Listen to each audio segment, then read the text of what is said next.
یہ تو کافر اور مشرکوں کا عقیدہ ہے، ہمارے غیر مسلم بھائیوں کا عقیدہ ہے۔ وہ کہتے ہیں آتما اور پرماتما دونوں ایک ہی ہے، ایشورتو کا منشیتو میں پرنت ہونا۔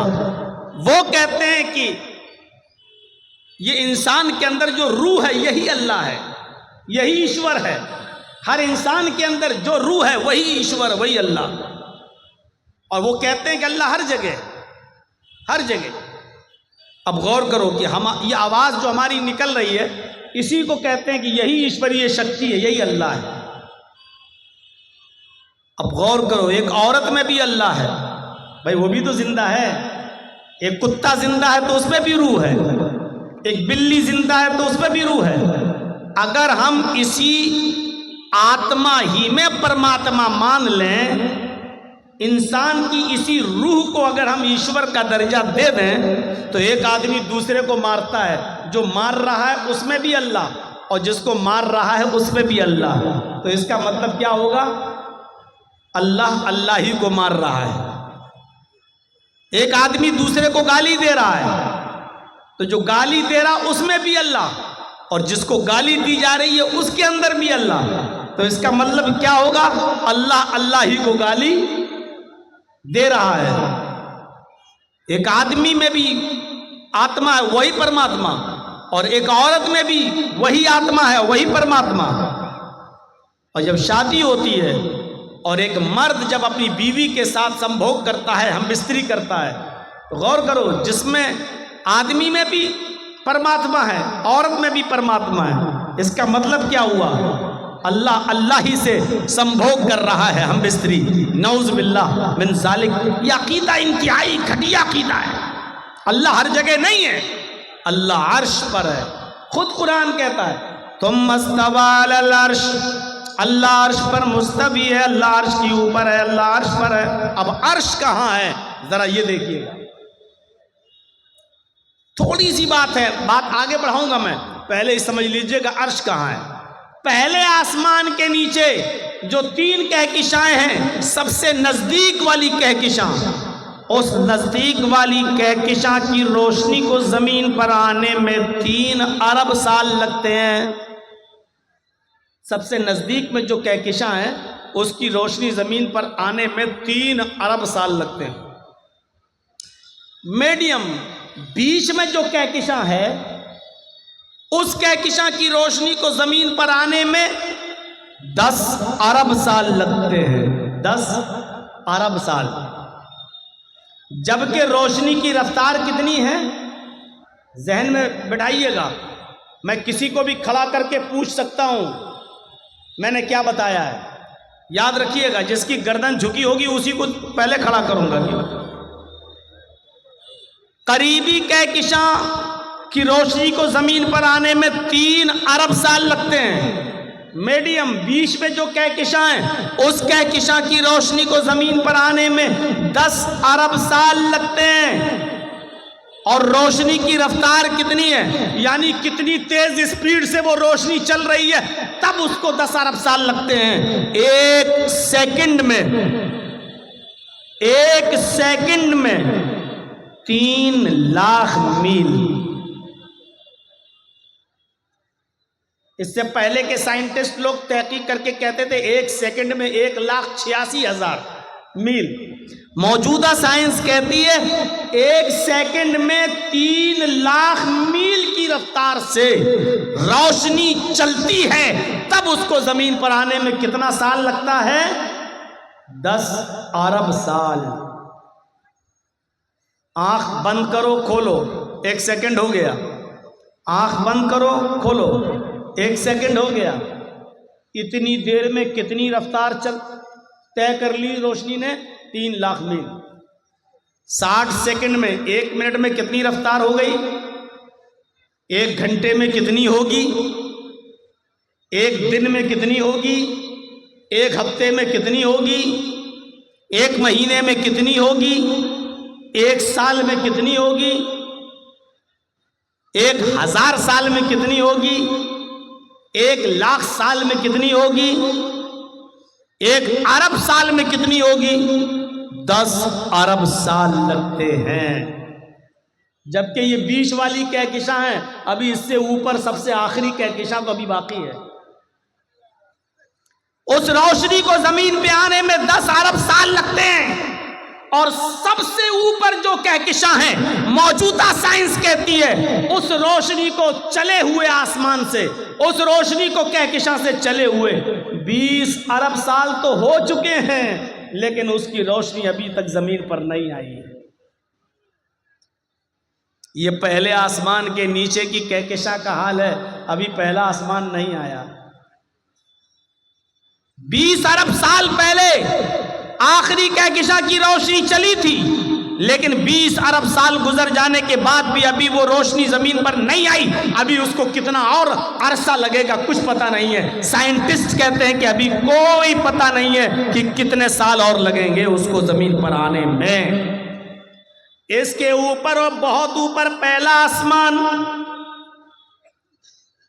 پھر پہلے آسمان سے دوسرے آسمان پر آپ جائیں گے تو پھر عمر لگے گی 500 سال۔ پہلے آسمان پر پہنچیے آپ، اس کے بعد پہلے آسمان سے دوسرے آسمان پر جائیں گے تو پھر عمر چاہیے 500 سال۔ دوسرے آسمان سے تیسرے آسمان پر جائیں گے تو پھر عمر چاہیے 500 سال۔ تیسرے آسمان سے چوتھے آسمان پر جائیے، پھر عمر چاہیے 500 سال۔ چوتھے سے پانچویں پر 500 سال، پانچویں سے چھٹے پر 500 سال، اور چھٹے سے ساتویں پر 500 سال۔ اب ساتویں آسمان کے اوپر بھی ابھی عرش نہیں آیا۔ پڑھی حدیثیں بخاری وغیرہ کی، ساتویں آسمان کے اوپر پھر 500 سال کا سفر کریے تو ایک سمندر۔ اللہ تعالیٰ کا عرش پہلے سمندر میں تھا، اللہ کا عرش پہلے سمندر پہ تھا۔ حدیثیں ہمیں یہی بتاتی ہیں، ساتویں آسمان پر سفر کرنے کے بعد 500 سال کا، اس کے بعد میں آئے گا سمندر، پھر اس سمندر کو کراس کریے 500 سال میں، اس کے بعد پھر سفر کریے، سمندر کو کراس کرنے کے بعد پھر عرش کا نمبر آتا ہے، پھر سفر کریے 500 سال کا، پھر اللہ کا عرش۔ اس عرش پر اللہ،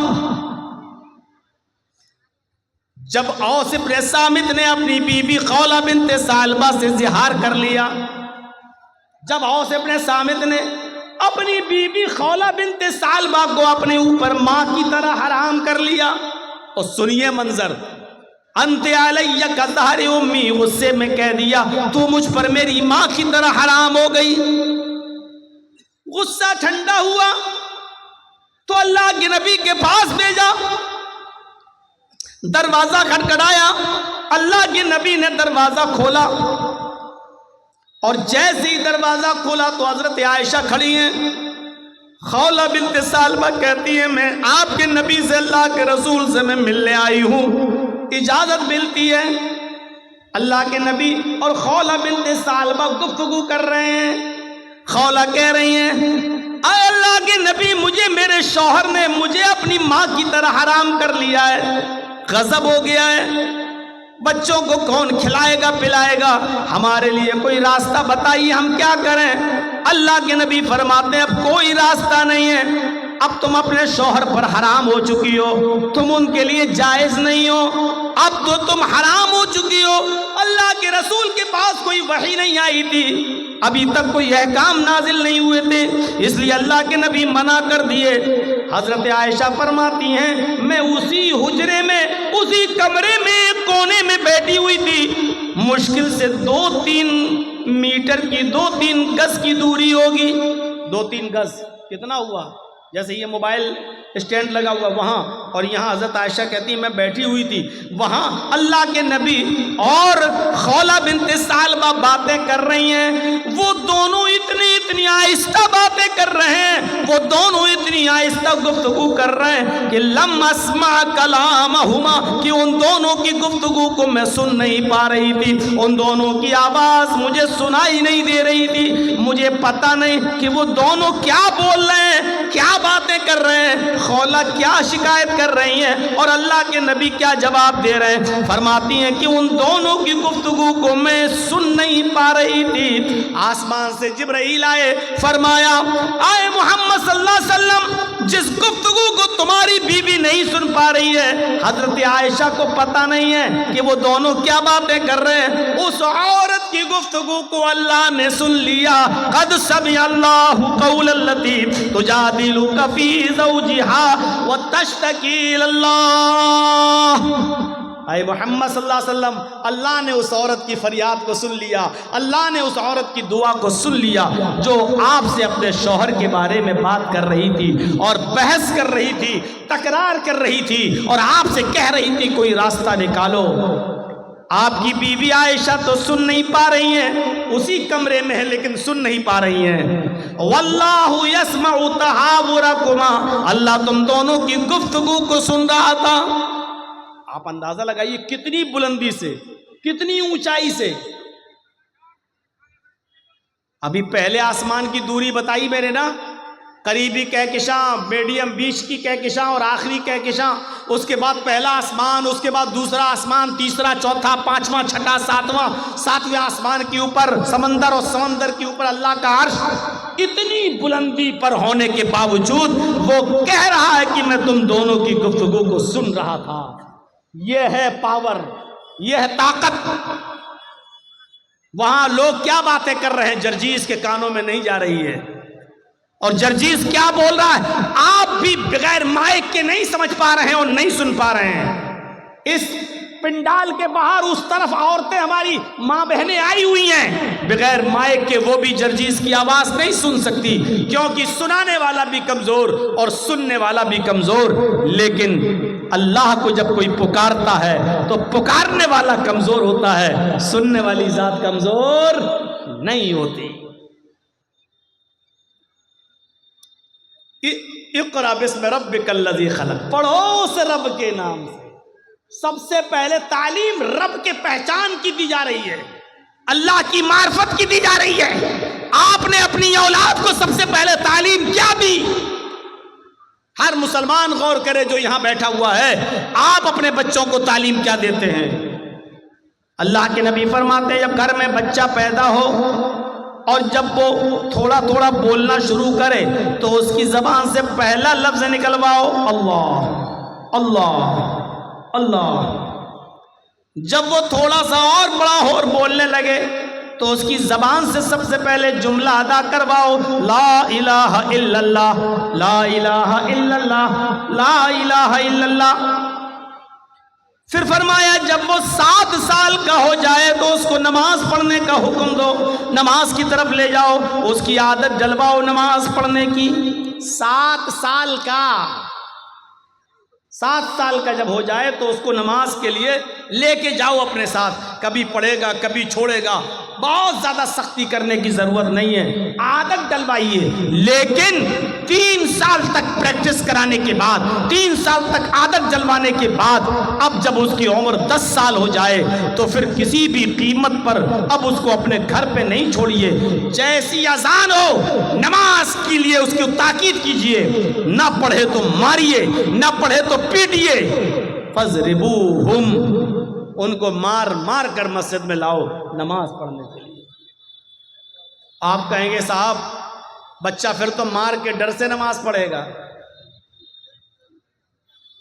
آج کل بہت یہی تو سوال ہوتے ہیں نا، مولانا مدرسے میں جو بچے پڑھتے ہیں بیچارے اڑنا تھوڑی چاہتے فجر میں، وہ تو استاذ کے ڈر سے نماز پڑھ لیتے ہیں۔ آپ کی بات اپنی جگہ پر صحیح ہے، لیکن اس کا مطلب کیا ہے کہ عادت جلوانا چھوڑ دیا جائے؟ نہیں، عادت جلوائی جائے گی۔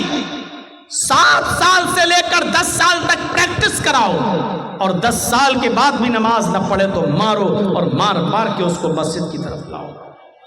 ہم نے اور آپ نے اپنی اولاد کو تعلیم دی تو کہ میں یہ نہیں کہہ رہا ہوں کہ انگریزی تعلیم مت دیجیے، آج ضرورت ہے انگریزی تعلیم کی بھی، آج ضرورت ہے آپ کے بچوں کو فزکس کی بھی، آج ضرورت ہے کیمسٹری کی بھی، آج ضرورت ہے بایو کی بھی، آج ضرورت ہے ان تمام چیزوں کی. اور قرآن و حدیث میں کہیں منع نہیں ہے. اللہ کے رسول نے کہیں نہیں کہا کہ اپنی اولاد کو قرآن نہ پڑھاؤ، کہیں نہیں کہا کہ اپنی اولاد کو قرآن، یہ نہیں کہا کہ دنیا کی تعلیم نہ دو.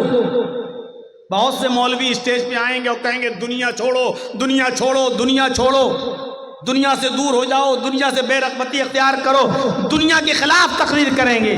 لیکن قرآن کہتا ہے کہ بغیر دنیا کے تم رہ نہیں سکتے ہو، بلکہ دنیا میں رہو تو دنیا بھی مانگو اور آخرت بھی مانگو. اور دعا سکھلائی اللہ تعالیٰ نے کہ تم یہ دعا مانگو، ربنا آتنا فی الدنیا حسنۃ وفی الآخرۃ حسنۃ وقنا عذاب النار. دنیا بھی مانگو اور آخرت بھی مانگو. اس سے صاف پتہ چلتا ہے کہ آپ کو اپنی اولاد کو مدرسے میں بھی پڑھانا ہے اور دنیاوی تعلیم بھی دینا ہے. صرف اس کو مسجد کا امام بنا کر مت چھوڑو. مدرسے سے نکلا، پڑھ کے نکلا، بیچارہ اسٹیشن پر گیا، اس کو اپنے گاؤں کا ٹکٹ نکالنا ہے، دوسرے سے کہہ رہا ہے میرا فارم بھر دیجئے. اس بیچارہ دوسرا آدمی اس کا فارم بھر کے سمجھ رہا ہے یہ لڑکا جاہل ہے، فارم نہیں بھر پاتا ہے، جاہل ہے. 8 سال مدرسے میں، 10 سال مدرسے میں پڑھنے کے بعد بھی ہمارے مدرسے کے بچوں کو ریزرویشن فارم بھرنا نہ آئے اور دنیا والوں کی نظروں میں وہ جاہل کہلائیں، تو یہ بھی ایسا بھی نہیں ہونا چاہیے. آج مدرسوں کو اتنا اسٹرانگ کریے میرے بھائیوں کہ وہاں کمپیوٹر کی بھی تعلیم ہے.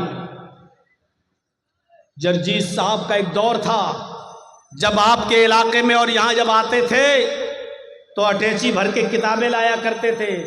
اٹھتی نہیں تھی اٹیچی، 5 6 10 کتابیں بھر کے چلتے تھے، مطالعہ کرتے تھے. کبھی اس کتاب کو دیکھ کے تیاری کرنا ہے، کبھی اس کتاب کو. اور آج یہ زمانہ آ چکا ہے کہ کتابیں جرجیت صاحب کی الماری میں رکھی ہوئی ہیں اور موبائل میں وہ ساری کتابیں ڈاؤن لوڈ ہیں. ڈاؤن لوڈ صرف ہمارے اس موبائل میں 20,000 کتابیں موجود ہیں، پوری ایک لائبریری ہے. اب اتنی بھاری اٹیچی لے کے چلنے کی ضرورت نہیں. کھولا اپنا سافٹ ویئر اور جو کتاب پڑھنا ہے، جو پیج دیکھنا ہے، صرف ایک لفظ لکھنا ہے. جیسے دیکھنا ہے الحمدللہ رب العالمین، یہ آیت قرآن میں کہاں ہے، بس الحمد ٹائپ کر کے کلک کیجئے، پوری آیت آ گئی الحمدللہ رب العالمین. اور الحمد کا لفظ پورے قرآن میں کتنی جگہوں پر آیا، پوری کی پوری ایک لسٹ آ گئی. آج زمانہ یہ ہے اور آج موجودہ دور میں آپ کو اپنے مدرسوں کو اس طرح اسٹرانگ بنانا ہے اور مضبوط بنانا ہے کہ آپ کے بچے دین کی تعلیم بھی حاصل کریں اور کسی یونیورسٹی میں جائیں تو ان کو چیلنج دے سکیں اور ان کے چیلنجوں کو سن کر ان کو جواب بھی دے سکیں. میرے بھائیوں، مجھے وہ دور یاد ہے اور آج بھی وہ دور کو میں سوچتا ہوں تو فخر کرتا ہوں جب ایک بار دلی کے جامعہ ملیہ میں ہمارا فنکشن تھا اور مجھے مہمان خصوصی کے طور پر بلایا گیا تھا دلی کی جامعہ ملیہ میں، اور وہاں کے اسٹوڈنٹ سے جب میرا خطاب تھا تو جانتے ہو لاسٹ میں ادھر ٹائم دیا گیا تھا مجھے، تو ایک لڑکی آئی تھی جامعہ ملیہ کی، کمیونسٹ خیال کی تھی، شاید وہ کسی مذہب کو نہیں مانتی تھی. وہ آ کر اسپیچ میں کہتی ہے کہ اسلام 1400 سال کا پرانا ہو چکا ہے، اسلام کو بھی موجودہ حالات کے تحت بدلنا چاہیے، کچھ چینجنگ آنی چاہیے.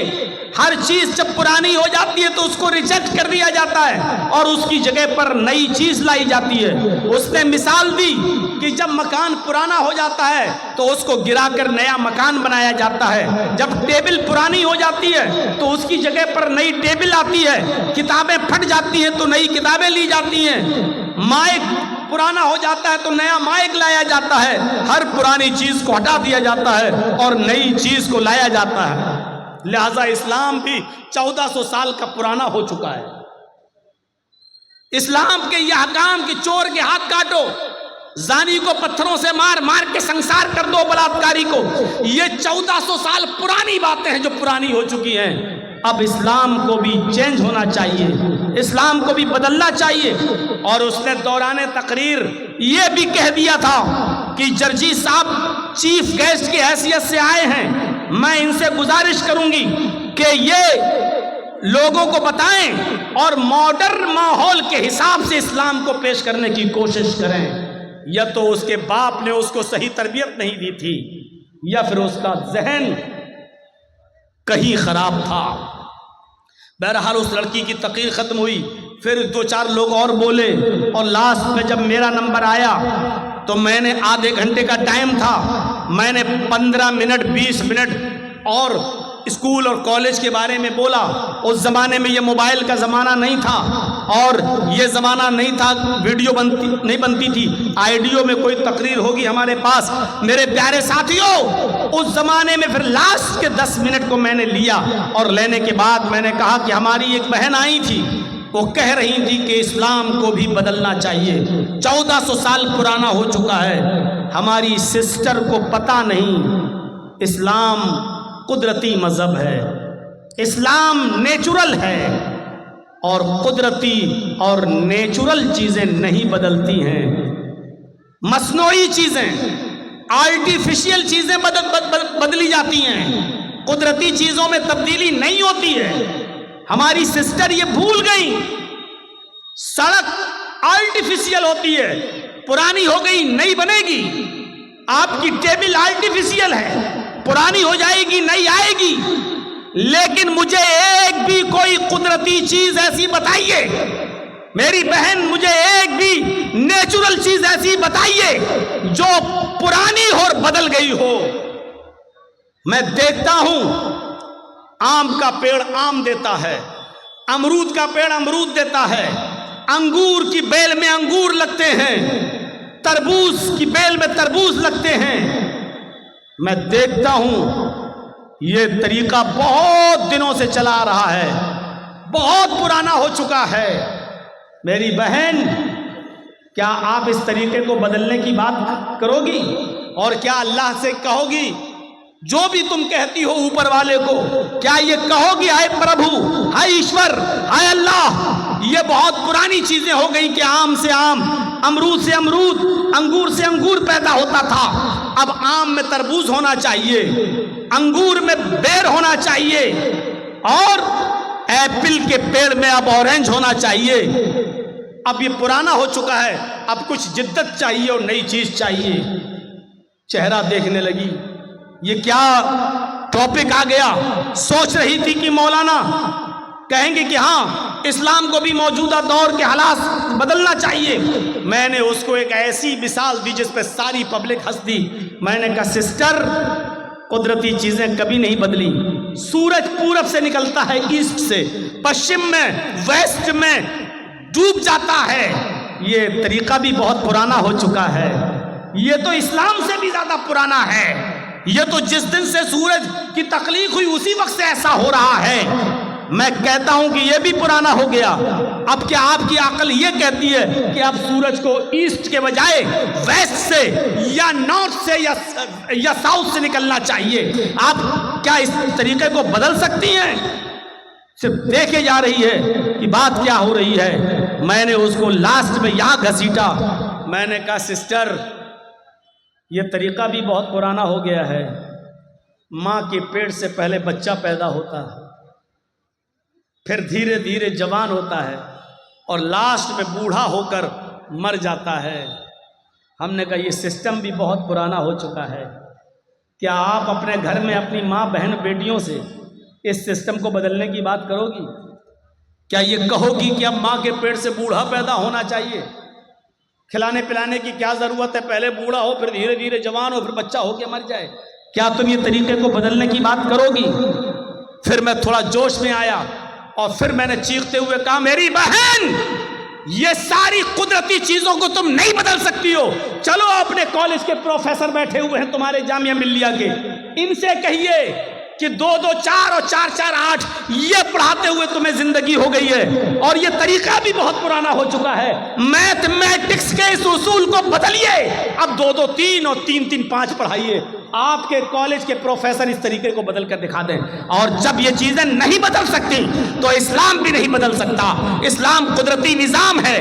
اسلام کا نظام اللہ کی طرف سے ہے اور قدرتی چیزوں میں تبدیلی نہیں ہوتی ہے. آپ کو اسلام لانا ہے تو وہی پرانی چیزوں پر عمل کرنا ہوگا. دنیا کہتی ہے کہ بہت ترقی کر رہی ہے, آگے کی طرف دیکھ. میں کہتا ہوں کہ تم 1400 سال پیچھے کی طرف دیکھو, بہت ترقی کر جاؤ گے.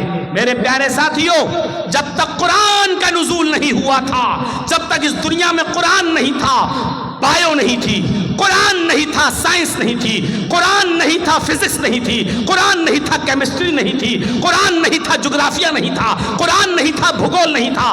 یہ سارے علم دین ہے قرآن کے, کیونکہ قرآن ان تمام علوم سے بھرا پڑا ہے اور قیامت کی صبح تک سارے علوم جو قرآن میں چھپے ہیں ایک ایک کر کے سامنے آتے رہیں گے. کیونکہ قرآن میں سائنس بھی ہے, قرآن میں ٹیکنالوجی بھی ہے, قرآن کے اندر فزکس بھی ہے اور قرآن کے اندر کیمسٹری بھی ہے, قرآن کے اندر میتھ بھی ہے, قرآن کے اندر سائنس بھی ہے, قرآن کے اندر بہت کچھ ہے. قرآن ایک علم کا سمندر ہے, علم کا سمندر. اور اسی لیے تو اللہ کے نبی نے فرمایا خیرکم من تعلم القرآن وعلمہ, تم میں سب سے بہتر لوگ وہ ہیں جو قرآن کو خود سیکھتے ہیں اور دوسروں کو سکھاتے ہیں.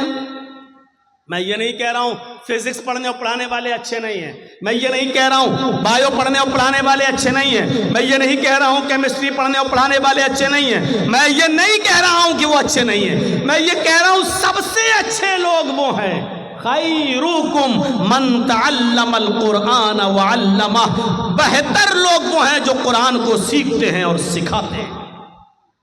اس لیے ایک باپ کا کردار اپنی اولاد کی تعلیم و تربیت میں نمایاں ہوتا ہے. باپ کو چاہیے کہ ایک کردار ادا کرے, باپ کو چاہیے کہ ایک نمایاں رول ادا کرے. بغیر اس رول کے زندگی اپنے بچوں کی نہیں بنا سکتا ہے. آپ کو ایک واقعہ بتاؤں, ذرا سنیے گا. اب ہمارے پیچھے سے بزرگ لوگ اٹھنے شروع ہو گئے ہیں. آپ دھنیہ ہیں, آپ مبارکباد ہے کہ آپ نے 11:15 بجے ہم کو ٹائم دے دیا. 11:15 بجے ٹائم بہرحال بہار کی سرزمین پہ ملتا نہیں ہے. یہ میں خود تعجب کر رہا ہوں, میں بہت گہری نیند میں تھا. حاجی صاحب آئے, کہنے لگے آپ کا ٹائم ہو گیا. میں نے گھڑی دیکھی, میں اٹھا, میں نے کہا ہو گیا, ہم سے تو کہا تھا 1 بجے ٹائم آئے گا. حاجی صاحب کہنے لگے لوگ چلے جائیں گے, اس لیے طے یہ ہوا کہ ان کو پہلے دے دیا جائے, جلدی آئیے, آپ کے بعد بھی کسی کو بولنا ہے. میں خود شوق رہ گیا کہ آج اتنی جلدی ٹائم, اور جب دیا ہے تو میرے بھائیو سن لیجئے, باپ کی تربیت ایک اہم رول ہوتی ہے اور باپ سے زیادہ ماں کی تربیت. ان دونوں چیزوں پر میں آؤں گا, پہلے باپ کی تربیت دیکھ لو.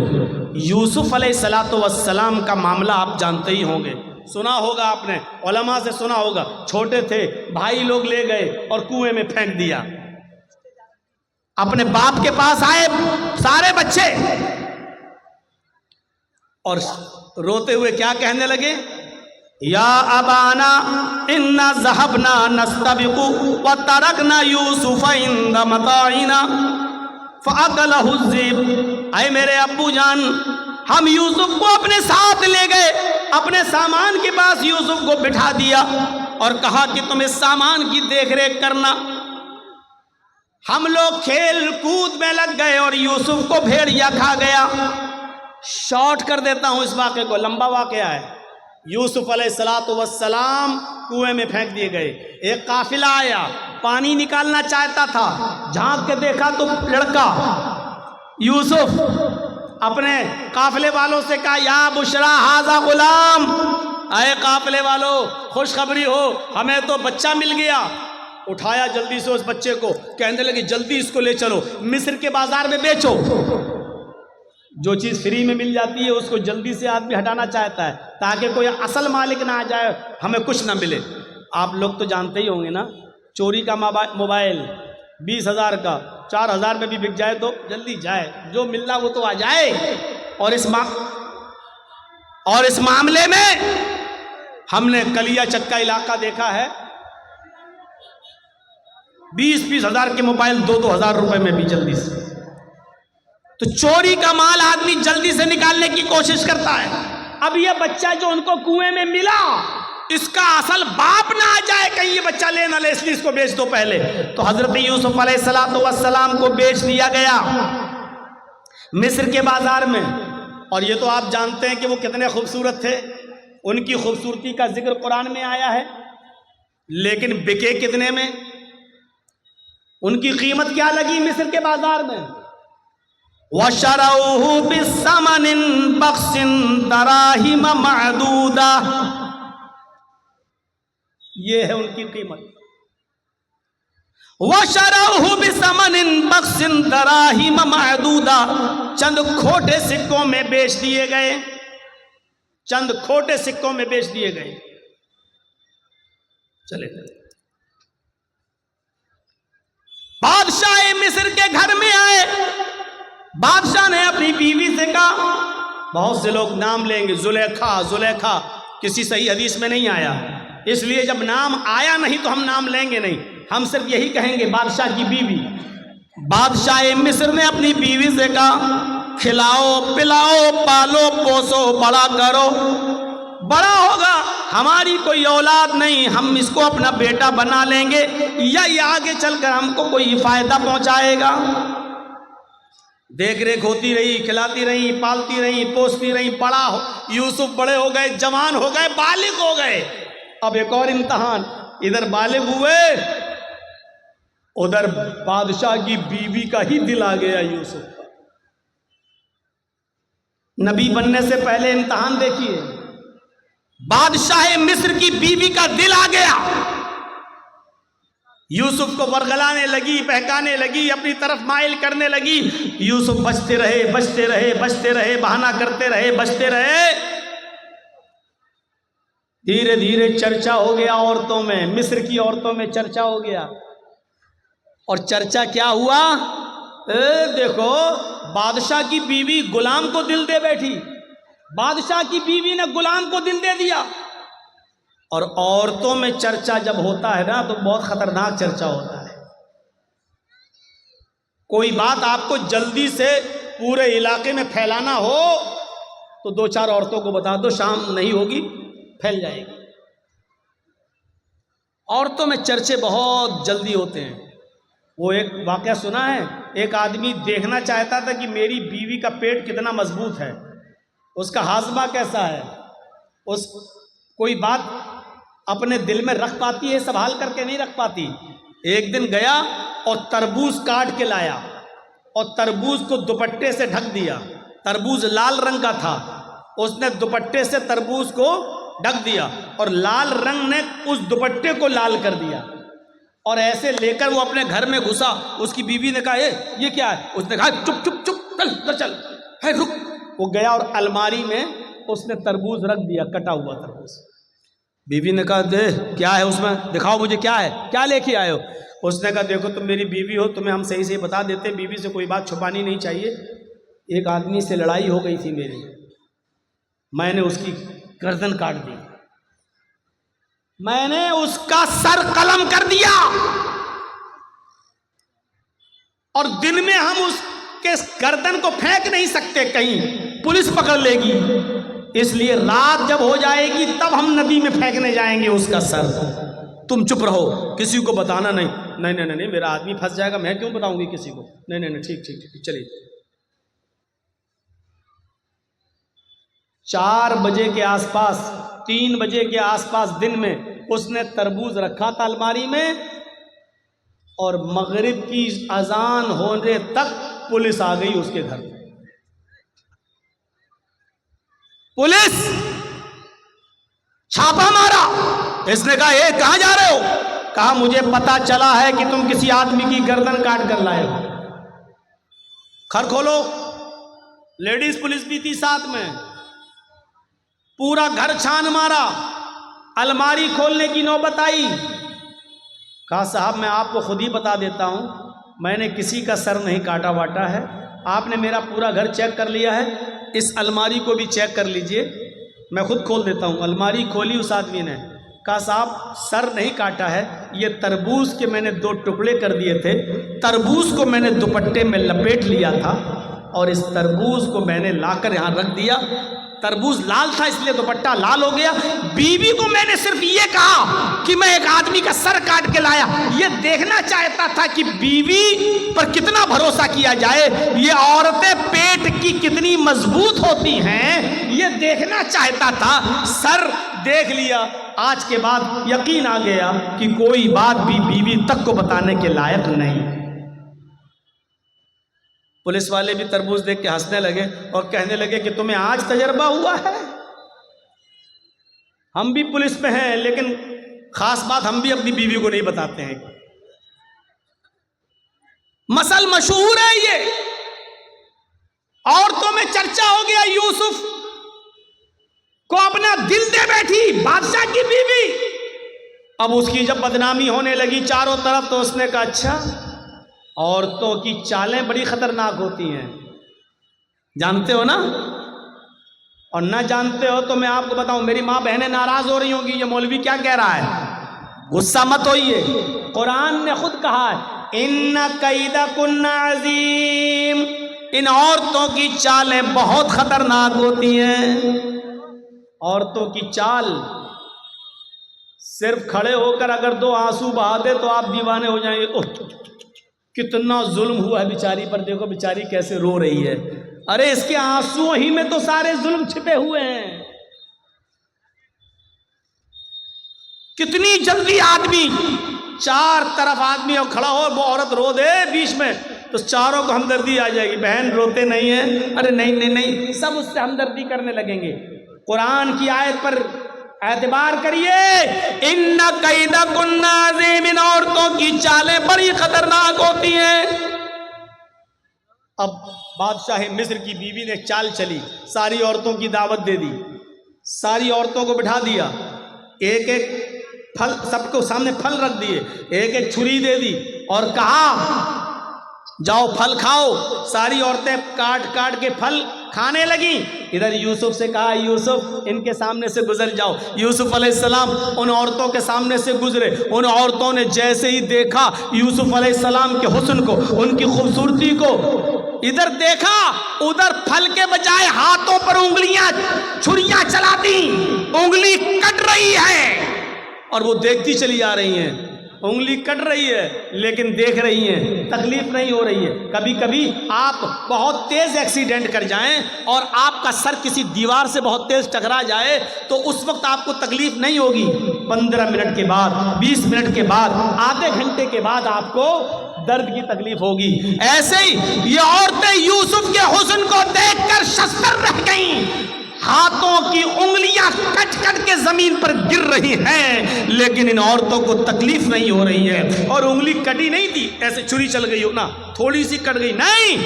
قطعنا ایدیہن, عربی زبان میں قطع یقطع کے معنی کاٹنا اور قطع یقطع تختی کے معنی ہوتے ٹکڑے ٹکڑے کرنا. ان عورتوں نے اپنی انگلیاں کاٹی نہیں تھی بلکہ کٹ کٹ کے گرنے لگی, ٹکڑے ٹکڑے ہونے لگی. الفاظ کی زیادتی معنی کی زیادتی پر دلالت کرتی ہے. ان عورتوں کی انگلیاں کئی جگہ سے کٹی اور چیخ کر کہنے لگی ما ھذا بشرا, ما ھذا بشر, یہ کوئی انسان ہے ہی نہیں. آئے بادشاہ مصر کی بیوی, تو کس کو دکھا رہی ہے, یہ تو انسان لگتا ہی نہیں ہے. ان ھذا الا ملک کریم, یہ تو کوئی بزرگ فرشتہ نظر آتا ہے, یہ تو کوئی فرشتہ دکھائی دیتا ہے, فرشتہ دکھائی دیتا ہے. یعنی ابھی صرف بادشاہ مصر کی بیوی کا دل تھا, اب مصر کی ساری عورتوں کا دل آ گیا. اب ساری چاہنے لگی یوسف میرے ہو جائیں, یوسف ہماری طرف مائل ہو جائیں. اب بادشاہ کی بیوی نے کہا دیکھا تم تانے مارتی ہو نا, اب بتاؤ میرا کیا قصور ہے, بتاؤ میری کیا غلطی ہے, جو میں چاہتی ہوں یوسف سے وہی تو تم لوگ بھی چاہ رہی ہو, بتاؤ میرا کیا قصور ہے. اور وہی دھمکی دی بادشاہ کی بیوی نے. ذرا دھمکی سنیے. آئے عورتوں, آئے مصر کی, مصر والیوں, اگر اس لڑکے نے, اس جوان نے, اس یوسف نے اگر میرا ارادہ پورا نہیں کیا، میری بات نہیں مانی، اشارہ آپ سمجھ رہے ہوں گے، آئے مصر کی عورتوں، اگر یوسف نے میری بات نہ مانی، اگر میرا ارادہ پورا نہ کیا، میری بات نہ مانی اور میرے ساتھ وہ کام نہیں کیا جو میں چاہتی ہوں، اگر یہ میرے قریب نہ آیا تو اس کو سخت سے سخت سزا دلواؤں گی یا جیل کے اندر سڑوا دوں گی، جیل کے اندر سڑے گا، یہ جیل کے اندر اپنی پوری زندگی گزارے گا۔ جب یوسف علیہ السلام کو یہ دھمکی ملی کہ یہ کہہ رہی ہے اگر اس نے میری بات نہ مانی تو سخت سے سخت سزا دلواؤں گی یا جیل میں سڑا دوں گی، تو آسمان پہ نظریں ڈالی یوسف علیہ السلام نے اور اپنے رب کو پکار کر کیا فرمایا، رب السجن احب الی مما یدعوننی الیہ، اے میرے رب، اے میرے پروردگار، مجھے جیل کی زندگی زیادہ محبوب ہے، مجھے جیل میں جانا زیادہ پسند ہے، مجھے جیل میں رہنا زیادہ گوارا ہے، میں جیل میں پوری زندگی گزار لوں گا، مجھے جیل میں جانا زیادہ محبوب ہے، پسند ہے، لیکن وہ کام کرنا میں تیار نہیں، وہ کام گوارا نہیں جس کام کے لیے یہ عورتیں مجھے بلا رہی ہیں۔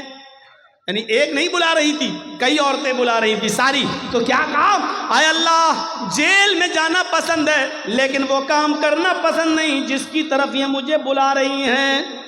یدعوننی الیہ، جمع مؤنث غائب کا صیغہ، ایک عورت نہیں کئی عورتیں تھیں جو یہ کہہ رہی تھیں اے یوسف ہمارے پاس آ جاؤ، اور یوسف نے کہا اے اللہ مجھے جیل جانا پسند ہے لیکن وہ کام کرنا پسند نہیں ہے جس کام کے لیے یہ عورتیں مجھے بلا رہی ہیں، اب تیری مدد مجھے چاہیے، اور مدد کیا چاہیے، وَإِن لَا تَصْرِفْ عَنِّي كَيْدَهُنَّ، ان کی چالوں سے مجھے بچا لے، اگر تو نے مجھے ان کی چالوں سے نہ بچایا، اگر تو نے مجھے ان کی چالوں سے محفوظ نہ رکھا، اَسْبُ إِلَيْهِنَّ، تو میں بھی ان کی طرف مائل ہو جاؤں گا، میں ان کی چالوں میں پھنس جاؤں گا، میں ان کی چالوں میں گرفتار ہو جاؤں گا، وَأَكُن مِّنَ الْجَاهِلِينَ، اور جاہلوں نادانوں میں میرا شمار ہو جائے گا۔ یعنی عورتوں کی چالوں سے بچنے کے لیے یوسف علیہ السلام بھی دعا کر رہے ہیں اللہ سے کہ اللہ میں جیل میں چلا جاؤں گا یہ پسند ہے، لیکن وہ کام کرنا پسند نہیں ہے جس کی طرف یہ مجھے دعوت دے رہی ہیں، ہاں لیکن تو مجھے ان کی چالوں سے بچا لے۔